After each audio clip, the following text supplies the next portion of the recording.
Assalamualaikum warahmatullahi wabarakatuh. Alhamdulillah, salatu wassalamu ala rasulillah, amma ba'd. Kaum muslimin yang dirahmati Allah subhanahu wa ta'ala, kali ini kita akan kembali mengajak berpikir cerdas sebagian kaum muslimin yang mereka kurang di dalam menggunakan kecerdasan ketika berpikir.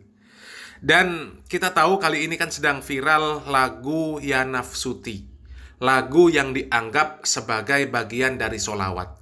Karena lagu ini biasanya dinyanyikan di konser-konser sholawat, mereka yang mengamalkan konser-konser sholawat. Tapi kalau kita yang di dalam beragama ini manhajnya lurus, sesuai dengan manhaj para sahabat Nabi Muhammad SAW, tidak akan mungkin melakukan yang seperti itu. Na'udzubillah min dzalik. Karena perbuatan seperti itu, selain tidak ada contoh dan tuntunan dari Nabi Muhammad SAW dan para sahabat radhiyallahu anhum ajma'in, itu adalah perbuatan yang membuang-buang waktu, membuang-buang tenaga, membuang-buang harta. Dan kalau dikatakan ingin mengharap pahala dari perbuatan yang seperti itu, maka pahala dari siapa yang diharapkan? Kalau memang kita berniat mau bersolawat, maka kita tinggal membaca solawat yang diajarkan oleh Nabi Muhammad SAW. Baru kita akan mendapatkan pahala. Nabi Muhammad SAW mengatakan, Man sholla alayya wahidatan, sallallahu alaihi ashron. Siapa yang bersolawat kepadaku satu kali, niscaya Allah Subhanahu wa Ta'ala akan bersolawat kepadanya 10 kali. Hadis riwayat Muslim. Keutamaan solawat yang dikatakan oleh Nabi Muhammad SAW tersebut, itu kita dapatkan kalau kita bersolawat sesuai tuntunan. Dan kalau kita bersolawat dengan solawat yang diajarkan oleh Nabi Muhammad SAW, insya Allah kita akan lebih khusyuk di dalam membaca solawat tersebut. Tapi kalau solawat-solawat bid'ah tidak sesuai tuntunan, maka siapapun akan berbuat kreasi. Akan berbuat kreasi sesuai dengan akal dan hawa nafsu mereka. Sebagai contoh, lagu yang dikatakan sebagai sholawatan Ya Nafsuti ini, yang sedang viral ini, mereka membawakan dengan gaya-gaya yang sangat aneh, ya. Kita simak videonya.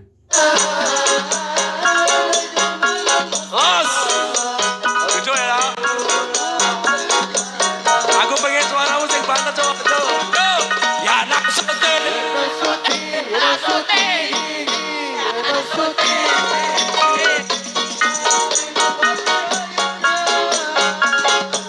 Ada Jamalul Mustafa. Ngajak keren Pak, ya. Yo, ya Nafsuti.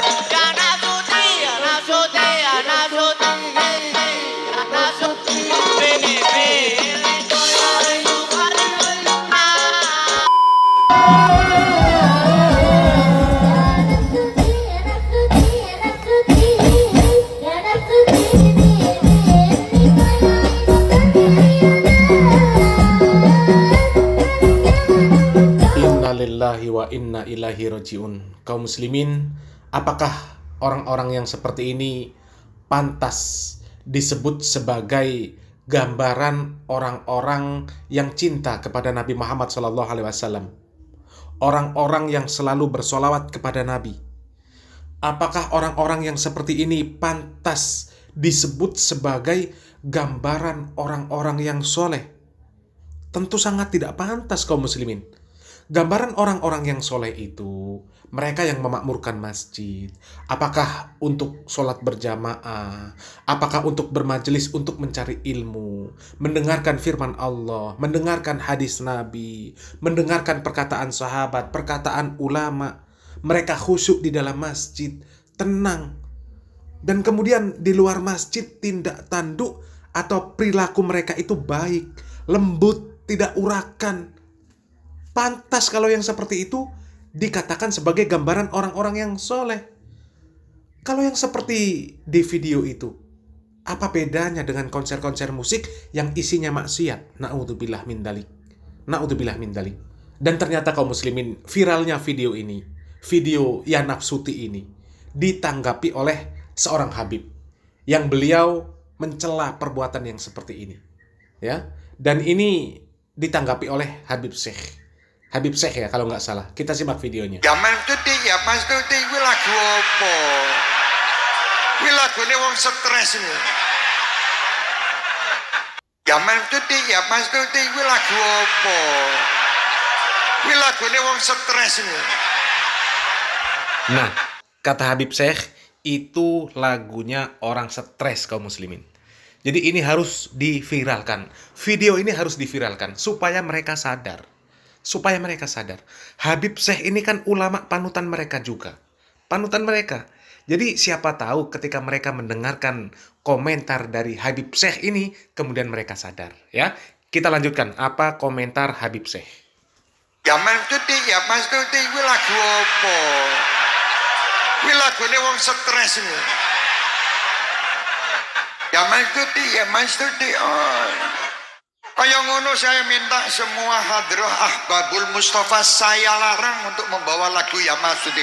Kuwi ora cetha kuwi. Lagune wong ora jelas. Aja kok gawake, angger pisan nggawa tak coret dari Ahbabul Mustafa. Wes langsung tak coret. Aku ora seneng lagu-lagu sing ora cetha ngono. Selawatan ya sing apik. Ya Mas Tuti, ya Mas Tuti. Apa? Terus anu joget-joget kabeh kaya wong ora anu ya. Hati-hati, sholawatan kudu nganggo adab, nganggo aturan. Yo adik-adik ini, Ahbabul Mustafa diundang sapa wae nek dijalui lagu sing kira-kira Habib Syekh ora cocok aja mbok gawake. Wis sing penting lagu sing Habib Syekh cocok wae. Bosen ora usah mbok undang, rampung. Aku nek ora diundang malah seneng aku. Beb aku bosen lagu ora usah mbok undang. Undang ya nafsu ya manjuti. Wis ora. Oh, surprise. Mumet aku ndelok lagu-lagu sekarang ini sholawatan sudah ndak cetol saiki sholawatan aneh-aneh wae sing anu ya alhamdulillah pokoknya Ahbabul Mustafa rungokno ki kowe anggere diundang gawake lagu tak delok lagu sing anu langsung tak coret ora entuk gawake aku Nah, ya kaum muslimin ingat, kalau tidak mau dikatakan sebagai orang stres, jangan nyanyi-nyanyi yang seperti itu lagi. Apalagi gayanya aneh-aneh begitu, naudzubillah min dzalik. Seperti anak jalanan kaum muslimin. Dan sebenarnya ini juga menjadi bahan introspeksi lah bagi semua, termasuk Habib Syekh sendiri ya, yang biasa mengadakan konser-konser yang seperti itu juga. Jadi kalau mau bersolawat, tinggal kita bersolawat saja dengan solawat-solawat yang sudah diajarkan oleh Nabi Muhammad SAW. Karena itu dijamin lebih berkah. Bisa bersolawat dengan khusyuk sambil bekerja, sambil berjalan, sambil nyopir, ya, sambil santai. Waktu luang tidak ada aktivitas, bersolawat. Ya, kalau ada solawat yang sudah jelas-jelas tuntunannya, ya, kemudian dijamin pasti berkahnya. Kenapa harus memilih solawat-solawat bid'ah yang justru menimbulkan kekisruhan di kalangan kaum muslimin? Dan itulah kenapa Nabi Muhammad SAW selalu mengingatkan kaum muslimin terhadap bahaya-bahaya perbuatan bid'ah. Salam waras, salam akal sehat. Barakallahu fikum. Wassalamualaikum warahmatullahi wabarakatuh.